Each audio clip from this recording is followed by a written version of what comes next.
भाई लोग, तारीख थी 29 नवंबर 2005 और दिन मंगलवार।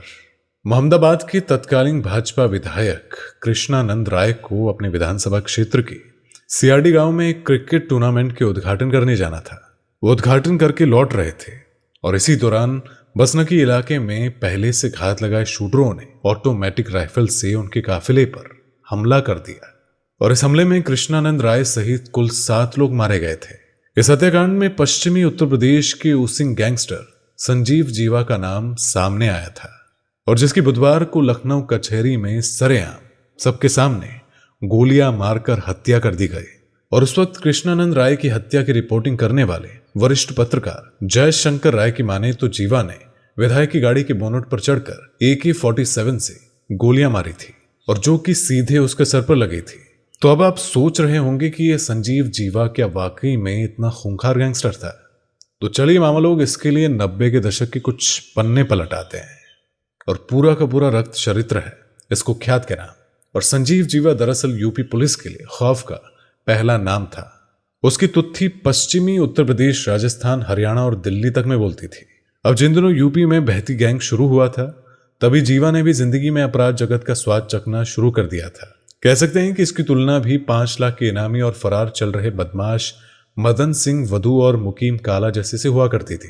अब से करीब 30 से 32 साल पहले यानी कि 1990 के आसपास संजीव जीवा ने जुर्म की दुनिया में कदम रखा था और संजीव जीवा पश्चिमी उत्तर प्रदेश का 9वां खौफनाक बदमाश कहलाया या माना जाता था। और इसकी गैंग में शामिल गैंग मेंबरों को कभी पुलिस ने AK-47 जैसे घातक ऑटोमेटिक हथियार और उसके 1300 कारतूसों से भरी खेप के साथ गिरफ्तार किया था और उस गैंग मेंबर का नाम था अनिल।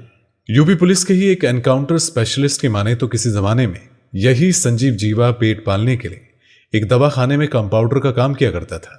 यूपी के मुजफ्फरनगर का रहने वाला संजीव माहेश्वरी और संजीव जीवा शामली के शंकर दवाखाने में मात्र 3000 की पगार पर नौकरी करता था। लिहाजा कौड़ियों की नौकरी और सुबह से शाम तक हाड़तोड़ मेहनत से मुंह चुराकर रातों रात सेठ बनने के लालच में एक दिन उसने अपने ही दवाखाने के मालिक उसकी किडनैपिंग कर डाली, जिसकी 3000 की पगार पर संजीव जीवा का अपना परिवार पलता था। दवा संचालक के अपहरण के बाद जब जीवा का दिल खुल गया तो उसने 1990 के दशक के शुरुआती दिनों में कोलकाता के एक कारोबारी के बेटे का अपहरण कर लिया। अपहरण के बदले में 2 करोड़ की फिरौती मांगी और उस जमाने में 2 करोड़ की फिरौती की खबर ने दिल्ली सहित देश के बाकी तमाम राज्यों की पुलिस की भी सांस फुला कर रख दी। उस अपहरण कांड की चर्चा ने रातों रात जीवा को कई राज्यों की पुलिस की नजरों में ला दिया और साथ ही यूपी के और भी तमाम गैंग जीवा गैंग में अपना भी विलय करने पहुंच गई। इससे जीवा का गैंग मजबूत हो गया। हालांकि अपनी गैंग का विस्तार होने से पहले संजीव जीवा काफी समय तक उत्तराखंड के हरिद्वार के बदमाश नाजिम गैंग के साथ मिलकर अपराध की दुनिया में डंका बजाता रहा। उसके बाद वो सत्येंद्र बरनाला गैंग में जा मिला और इसी बीच संजीव जीवा को लगने लगा कि जब तक वो कोई बड़ा कांड करके अपना नाम नहीं लिखवाएगा तब तक जुर्म की दुनिया में उसकी कोई पहचान नहीं बनेगी।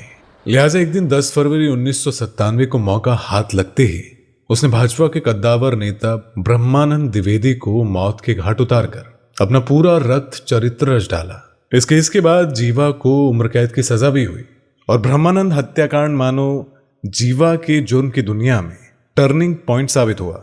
उसके बाद तो क्या अतीक अहमद, क्या सुंदर भाटी और क्या मुन्ना बजरंगी या फिर मुक्ता अंसारी, हर बड़े माफिया गैंग में गैंगस्टर संजीव जीवा की डिमांड बढ़ती चली गई।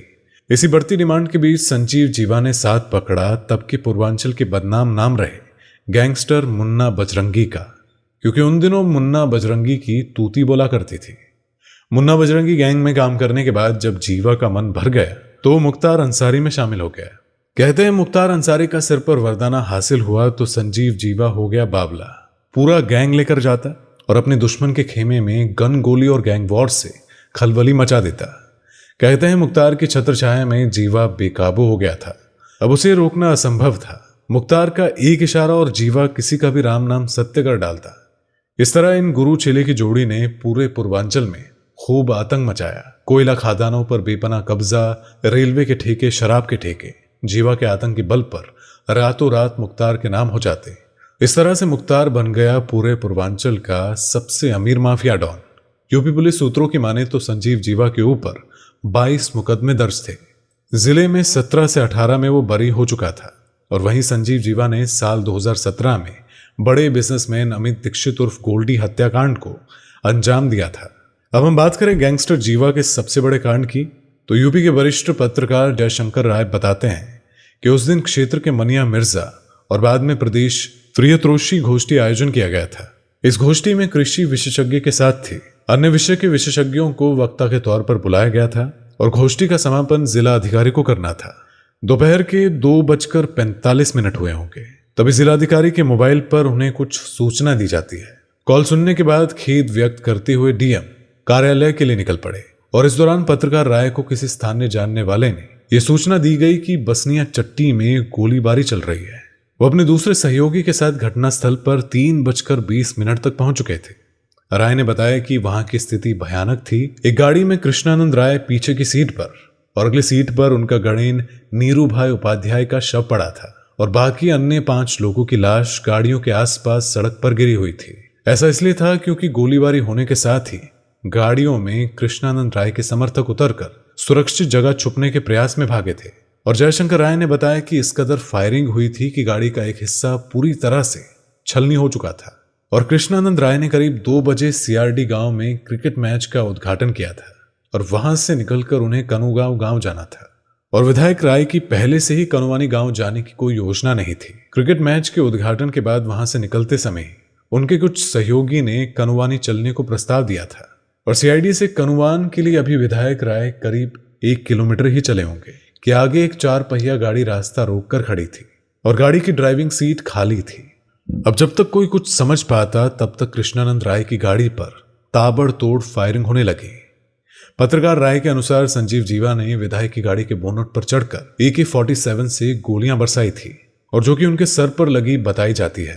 हालांकि विधायक कृष्णानंद राय के साथ भी कुछ राइफलदारी थे, पर वो ऑटोमेटिकली राइफल की फायरिंग के आगे बेबस महसूस कर छुपने के जतन में जुट गए थे। एक अंदाज ये भी है कि करीब उस दिन 500 राउंड गोलियां ऑटोमेटिकली राइफल से विधायक की गाड़ी पर दागे गए थे। उसके बाद करीब 7 से 8 AK-47 और पिस्टल का इस्तेमाल हुआ था।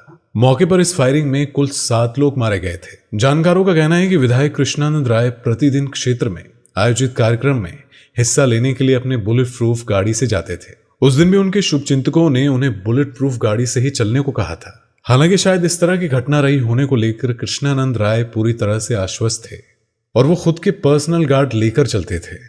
कृष्णानंद राय ने कार्यक्रम में जाने से पहले अपने लोगों को यह भी कहा था कि बनारस से उनके पर्सनल गार्ड चल चुके हैं। जिस समय कृष्णानंद राय की हत्या हुई उस समय मुख्तार अंसारी गाजीपुर जेल में बंद था और इस हत्याकांड को अंजाम देने वालों में मुख्तार अंसारी गैंग के कई शूटर्स शामिल होने की बात कही गई थी। इस शूटआउट में मुख्य रूप से अताउर रहमान, संजीव जीवा, मुन्ना बजरंगी, राकेश पांडे, विश्वास नेपाली और रिंकू तिवारी शामिल थे। इनमें से मुन्ना बजरंगी बागपत जेल में हुई मामले में मारा गया था। राकेश पांडे और रिंकू तिवारी भी मारे जा चुके थे और अब जीवा का नाम भी मारे गए लोगों में जुड़ गया था। वहीं अताउर रहमान और बाबू उर्फ सिकंदर अभी भी फरार है और इस पर इंटरपोल ने लाखों का नाम घोषित कर रखा है। इसी तरह विश्वास नेपाली भी फरार है और उस पर भी 5 लाख का इनाम घोषित किया हुआ है। तो दोस्तों, ये थी पूरी कहानी। अगर आपको ये वीडियो पसंद आई हो तो इस वीडियो को लाइक करना और शेयर करना और कमेंट करना मत भूलिएगा। तो हम मिलेंगे आपसे अगली वीडियो में। तब तक के लिए बाय बाय।